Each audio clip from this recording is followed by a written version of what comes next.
बोले 2400 भगवान की, बोले चिंतामणि पारसनाथ भगवान की, शासन नायक भगवान महावीर स्वामी की, परम पूज आचार्य भगवान श्री समुद्रभद्र स्वामी की, परम पूज आचार्य भगवान गुरुदेव विराट जी महाराज की, अहिंसामय विश्व धर्म की, तीर्थराज संवेद शिखर की।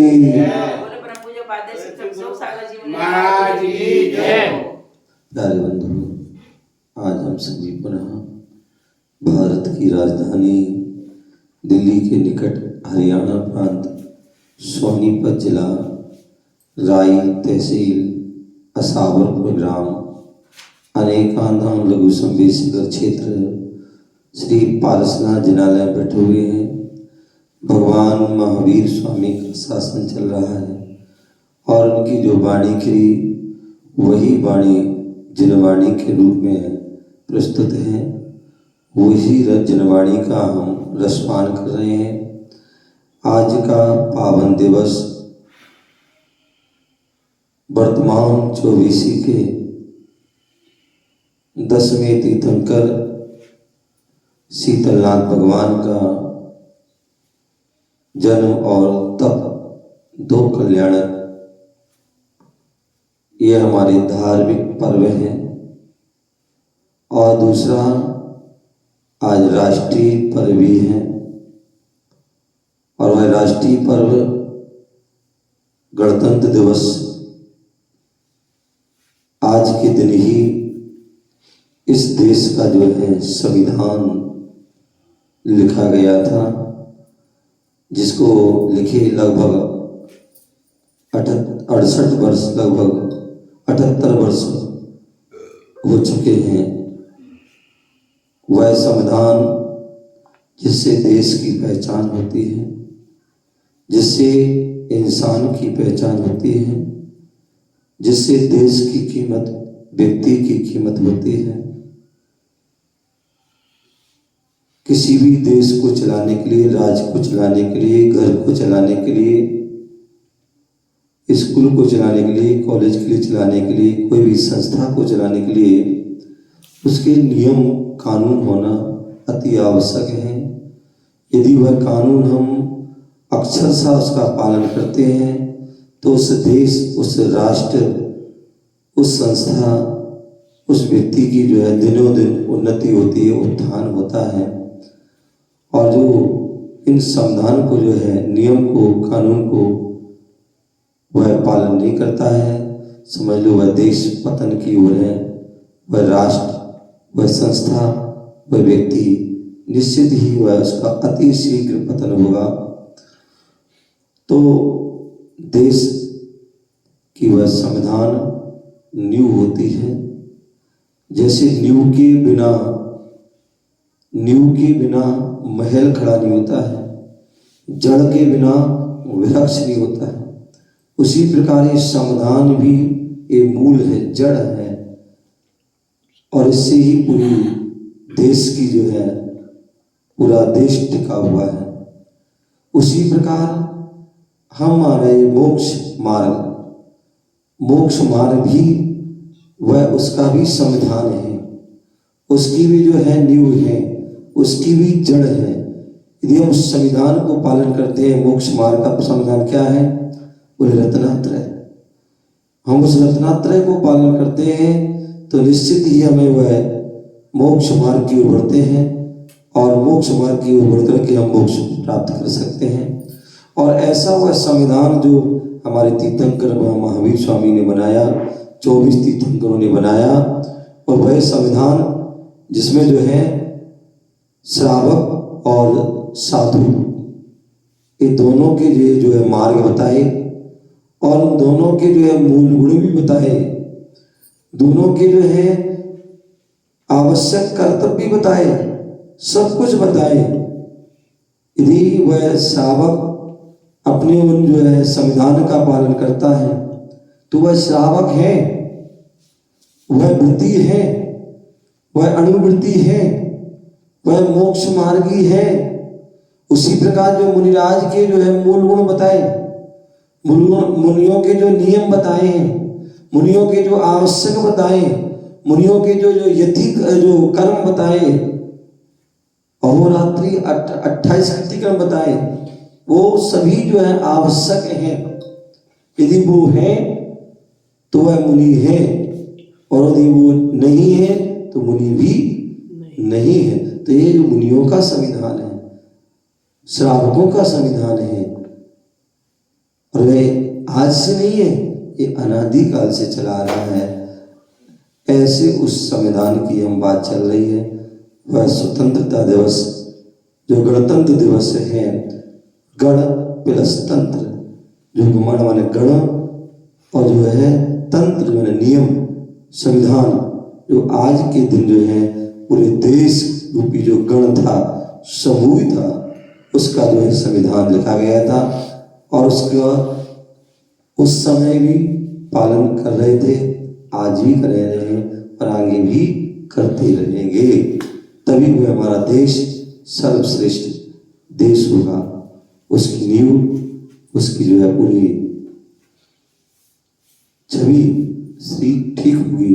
तो ऐसे यहाँ पर आचार्य समुद्रभद्र स्वामी श्रावकों की संविधान की बात कर रहे हैं। श्रावकों की नियम व्रत आदि की बात चल रही है। 7वां अधिकार चल रहा था और इसमें प्रथमा अधिकार चल रहा था। यहाँ पर हमने जो है 7वीं प्रथमा ब्रह्मचर्य प्रथमा और 8वीं प्रथमा आरंभ त्याग प्रथमा का वर्णन चल रहा था। यहाँ पर आचार्य समुद्रभद्र स्वामी ने 144 नंबर के श्लोक के माध्यम से बताया था कि सामाजिक हिंसाजन साबद्ध कार्यों को आरंभ कहते हैं। सांसारिक में जो है हिंसाजन जो साबद्ध कार्य किए जाते हैं, आरंभ सारंभ किए जाते हैं, वो सब आरंभ है। और इस आरंभ त्याग प्रथमाधारी संसार भीरु जो 8वीं प्रथमा धारण करता है आरंभ त्याग का, वह कैसे और कौन धारण करता है? बोले जो संसार भीरु है, जो संसार से भीरु है, जिसे संसार के दुखों से भयभीत है, चतुर्गतियों के भ्रमण से भयभीत है, ऐसा संसार भीरु आत्म साधक, कौन? आत्म साधक की विवेचन करते हुए बता रहे हैं कि जो जीव हिंसा के हेतु भूत, नौकरी, खेती, व्यापार आदि आरंभ कार्यों से पूर्णतः विरक्त होकर आत्म स्वभाव में अनुरक्त रहता है, उस धर्म प्रेमी, उस कौन? धर्म प्रेमी, कर्म प्रेमी नहीं, पाप प्रेमी नहीं, धर्म प्रेमी। तो उस धर्म प्रेमी पाप भीरु, जो पाप से भीरु है, ऐसे उस श्रावक को आरंभ त्याग प्रथमाधारी श्रावक कहा जाता है। परिभाषा आरंभ त्याग प्रथमा बोले साबद्ध कार्यों से परे ज्ञान, ध्यान एवं मोक्ष मार्ग की साधना करने वाले श्रावक की चर्या को आरंभ त्याग प्रथमा कहते हैं। श्रावक की चर्या क्या है? बोले जो मोक्ष मार्ग की साधना कर रहा है, जो ज्ञान ध्यान में लीन है और सर्व साबद्ध योग आरंभ सारंभ का जो है से परे हो चुका है, ऐसा वह श्रावक की जो चर्चा है वह आरंभ त्याग प्रथमा कहलाता है। आरंभ क्या है?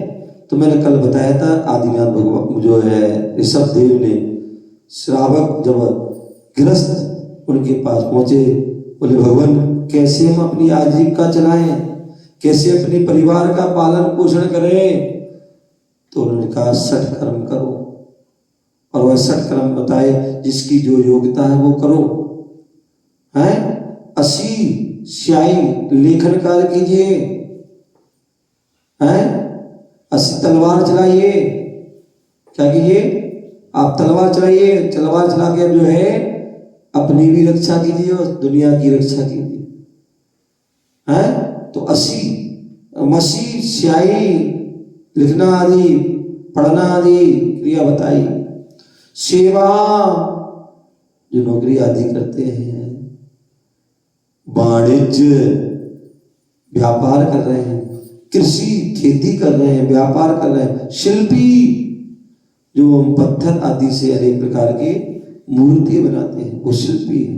कला जो मिट्टी आदि के माध्यम के मिट्टी के बर्तन बनाते हैं, मिट्टी की मूर्ति बनाते हैं, अथवा लकड़ी की शिल्प वो भी कला होती है। तो ऐसे वह सभी जो है क्या है, असी मसी सेवा कृषि वाणिज्य व्यापार आदि शिल्प इन सावध कार्यों को आरंभ कहते हैं। आरंभ त्याग प्रथमादि दान पूजा आदि शुभ कार्यों हेतु आरंभ कर सकता है अथवा नहीं? क्या यदि आपने आरंभ त्याग प्रतिमा धारण कर ली तो क्या आप पूजा आदि शुभ कार्य कर सकते हो कि नहीं कर सकते हो? तो आरंभ त्याग प्रतिमाधारी श्रावक स्वयं भोजन नहीं बना सकता है, अग्नि नहीं जला सकता है, जल गालन नहीं कर सकता है। क्या आरंभ 8वीं प्रतिमाधारी श्रावक भोजन नहीं बना सकता है, अग्नि नहीं जला सकता है, क्योंकि आरंभ सारंभ हो रहा है, और पानी आदि भी नहीं छान सकता है। पूजन की द्रव्य भी स्वयं अपने हाथ से नहीं बना सकता है, क्योंकि द्रव्य बनाएगा तो उसमें जो है पानी गर्म करना, पानी छानना है, आदि आदि आदि करना है, वो करना पड़ेगा। तो वो भी स्वयं पूजन की द्रव्य भी स्वयं अपने हाथ से नहीं बना। यदि अन्य कोई श्रावक भोजन बनाकर कहे, क्या अन्य कोई श्रावक भोजन बना दे और कहे भैया आप भोजन कर ले या आहार दे दे, क्या आप भी भोजन दे दो और वह आहार देता है, दे सकता है। इसी तरह पूजन की सामग्री दे दे, भैया आप पूजन कर लो, पूजन की तैयार कर दी, तो वह पूजन भी, तो इस तरह पूजन उस द्रव्य से पूजन आरंभ त्याग प्रतिमाधारी ही कर सकता है। आरंभ त्याग प्रतिमा से क्या लाभ है? तो आरंभ त्याग प्रतिमा का पालन करने से ज्ञान, ध्यान, तप तथा संवर निद्रा में वृद्धि के साथ साथ आंशिक आत्म प्रतीति का शुभारंभ हो जाता है। तो इस प्रकार से जो है आरंभ त्याग प्रतिमा। अब यहाँ पर जो है 145 नंबर के श्लोक के माध्यम से परिग्रह त्याग। अभी तक परिग्रह परमाणु व्रत था, क्या था? परिग्रह परमाणु व्रत था और वो बहुत बड़ा था, लेकिन हम परिग्रह अब जो है त्याग प्रतिमा है, तो उसमें और परिग्रह का त्याग करना है। तो कैसे करना है? तो बता रहे हैं, बाह्येषु दस्सु वास्तुषु, बाह्येषु दस्सु वास्तुषु ममत्त मुत्सृज निर्ममत्त रतः, ममत्त मुत्सृज निर्ममत्त रतः, ममत्त मुत्सृज निर्ममत्त रतः, स्वस्थ स्वस्था संतोषपरा परिचित परिग्रहाद विरता। संतोष स्वस्था स्वस्था संतोषपरा संतोषपरा परिचित परिग्रहाद परिग्रहाद विरता। ठीक है ना? ये अपना बाह्येषु दस्सु वास्तुषु ममत्त मुत्सृज निर्ममत्त रता, ममत्त मुत्सृज निर्ममत्त रता, स्वस्था संतोषपरा स्वस्था संतोषपरा परिचित परिग्रहाद विरता। यहाँ बोल रहे बाह्येषु दस्सु वास्तुषु, जो पहले बता चुके हैं, जो बहिरंग 10 प्रकार के परिग्रह हैं। क्या है? बाह्येषु दस्सु वास्तुषु 10 प्रकार के बाह्य परिग्रह हैं। क्षेत्र, वास्तु, हिरण, स्वर्ण, धन, दान, दासी, दास, कुप और भांड, ये 10 प्रकार के जो है परिग्रह पहले बता चुके हैं। वास्तु माने मकान, क्षेत्र माने जमीन, क्षेत्र वास्तु हिरण, स्वर्ण, हिरण माने चांदी, स्वर्ण माने सोना, है क्या है? तो चांदी सोना और कुप बाण धन धान, धन रुपया पैसा आदि, धान्य माने अनाज आदि, धन धान क्षेत्र वास्तु धन जो है सुवर्ण, क्षेत्र वास्तु हिरण सुवर्ण धन धान, दासी दास, दास और नासी नौकर नौकरानी कितने रखेंगे, क्या रखेंगे? तो ये और धन धान दासी दास और कुप भाण, कुप भाण जो है क्या, जो कपड़े आदि, भाण माने बर्तन आदि। तो ऐसे जो है 10 प्रकार के जो परिग्रह हैं। ममत्व मुस्र निर्ममत्रता, ममेदम भाव को त्याग कर निर्ममत भाव में लीन होता हुआ 10 प्रकार का पूरा परिग्रह जो है क्या कर, त्याग करके ममेदम ए मेरा इन सबका त्याग कर निर्ममत भाव में लीन होता है, मेरा कुछ भी नहीं है। स्वस्था संतोष परा, और आत्म स्वरूप में स्थित संतोष धारण करने में तत्पर रहता है। क्या कर रहा है? आत्म स्वरूप में लीन, अप्पा सो परमप्पा, ऐसे वह आत्म स्वरूप में संतोष धारण कर, सदा संतोष धारण कर रे प्राणी। तो संतोष को धारण करता है, संतोष धारण करने में हर समय तत्पर रहता है। परिचित परिग्रहाद वृताद, और वह चारों ओर से चित्त में स्थित परिग्रह से विरक्त। क्या है? अभी तो हम चारों ओर से परिग्रह से घिरे रहते हैं, अब वह चारों ओर से चित्त को जो है क्या करना है? चित्त में स्थित परिग्रह से विरक्त होना है। और यह क्या है? परिग्रह त्याग प्रतिमाधारी श्रावक होता है। शब्दार्थ बाहेसु माने बहिरंग, दस्सु माने 10 में, वास्तुसु वस्तुओं में, ममत्तम ममत्व भाव का उत्सर्जन विसर्जन, निर्ममत्त रतः ममत्व रहित, स्वास्था आत्म स्वरूप में अवस्थित, संतोष परा संतुष्ट, परिचिता सब ओर से मन में स्थित, परिग्रह से वृता विरक्त प्राणी। विशेषात मूर्छा के अभाव होने पर, क्या आचार्य भगवान तो लिखा है मूर्छा परिग्रह, जहां वस्तु के प्रति मूर्छा है, इच्छा है, वही परिग्रह है। तो इसलिए बोले मूर्छा के अभाव होने पर, क्या होने पर? मूर्छा का अभाव, वस्तु का अभाव हो या ना हो, लेकिन पहले मूर्छा का अभाव होना जरूरी है। मूर्छा होती है तभी हम वहां पर वस्तु होती है, ये ले लो, ये ले लो, ये रख लो, ये रख लो, क्या आते जाओ बस, आने दो, लाओ लाओ। ये क्या है? जब हमारे अंदर इच्छा होती तभी, यदि इच्छा नहीं है तो कितना भी जाए मुझे नहीं चाहिए, क्या मेरे पास है, क्या मेरे पास है, हमें नहीं चाहिए, व्यक्ति विरक्त रहता है। लेकिन जहाँ मूर्छा रहती है तो फिर कितना भी वस्तु हो, आने दो, रखने जगह हो या ना हो फिर भी आने दो। क्या? जैसे व्यक्ति भोजन करने बैठता है ना, पेट में जगह हो या ना, लेकिन आने दो, ये भी आने दो, चाहे वो पेट फट के फट जाए, कुछ भी हो जाए, लेकिन आने दो, नहीं भाई।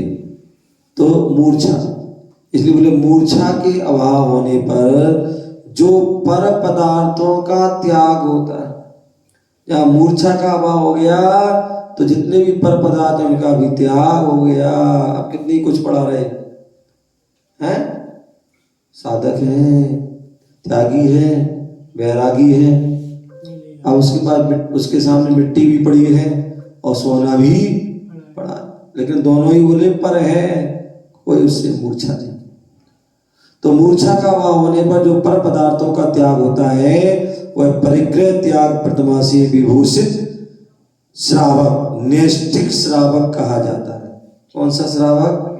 नैष्ठिक श्रावक कहा जाता है। सम्यक दर्शन, सम्यक ज्ञान और एवं एक देश सम्यक चारित्र्य सुसज्जित जो भव्य जीव 10 प्रकार के धन धान, दासी दास, मोटर कार, बंगला आदि समस्त परिग्रहों से ममत्व भाव का विसर्जन कर, क्या बोल दिया? जो सम्यक दर्शन, सम्यक ज्ञान और एक देश चार श्रावक है ना, श्रावक की बात चली, सर्वदेश नहीं है। तो एक देश चारित्र से सुसज्जित है, सकल देश नहीं है, सकल चारित्र नहीं है, एक देश चारित्र सुसज्जित जो भव्य जीव। कौन होता है? व्रतों को कौन धारण करता है? तो भव्य जीव होता है, वही धारण करता है। जो अभव्य जीव होगा वह व्रतों को धारण नहीं कर पाए, पूरा जिंदगी निकल जाएगा, लेकिन वह कोई भी व्रत नियम संयम धारण, प्रतिमा आदि धारण नहीं कर पाएगा। यदि हमारे अंदर भी प्रतिमा लेने के भाव नहीं हो रहे हैं, अणुव्रत धारण करने के भाव नहीं हो रहे हैं, तो समझ लेना ऐसा तो नहीं है कि हम अभव्य जीव हों। क्या हो? अभव्य जीव हों, ऐसा तो नहीं है। तो इसलिए जीवन के रहते रहते जल्दी से जल्दी व्रत प्रतिमा आदि जो है धारण कर लेना चाहिए। तो भव्य जीव 10 प्रकार के धन धान, दासी दास, मोटर कार आदि, बंगला आदि समस्त परिग्रहों से ममत्व भाव का विसर्जन कर उन सभी प्रकार के बाह्य परिग्रहों का त्याग कर, क्या होता है? अपने निर्लेप, कैसे? निर्लेप निर्मल आत्म स्वभाव में संतोषित रहता है। एवं अंतरंग परिग्रह भी भेद 24 भेद परिग्रह त्याग करे मुनिराज। मुनिराज जो है क्या करते हैं? 24 भेद परिग्रह त्याग करे मुनिराज, 10 बहिरंग और 14 अंतरंग, ऐसे जो है 24 प्रकार के परिग्रह का त्याग। तो ऐसे अंतरंग परिग्रह भी जिसकी दृष्टि में हे हो गया है, ऐसे संसार भीरु सत श्रावक को परिग्रह त्याग प्रतिमाधारी श्रावक कहते हैं। इसलिए जो संसार भीरु सत श्रावक, असत श्रावक नहीं, सद सच्चा श्रावक, समीचीन श्रावक, वह परिग्रह त्याग प्रतिमाधारी श्रावक कहलाता है।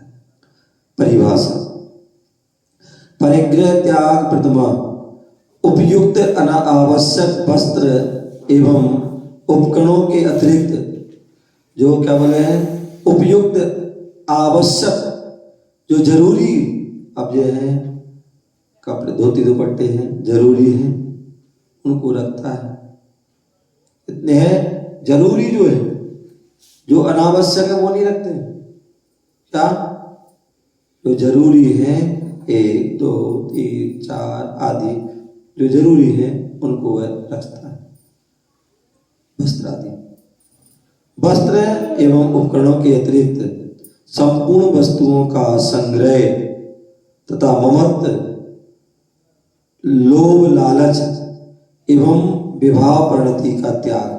और जो आवश्यक उपकरण थे वो रख लिया, धोती दुपट्टे है, कुर्ता पजामा आदि जो है, जा पैमाना ये है, वो जो आवश्यक है वो रख लिया।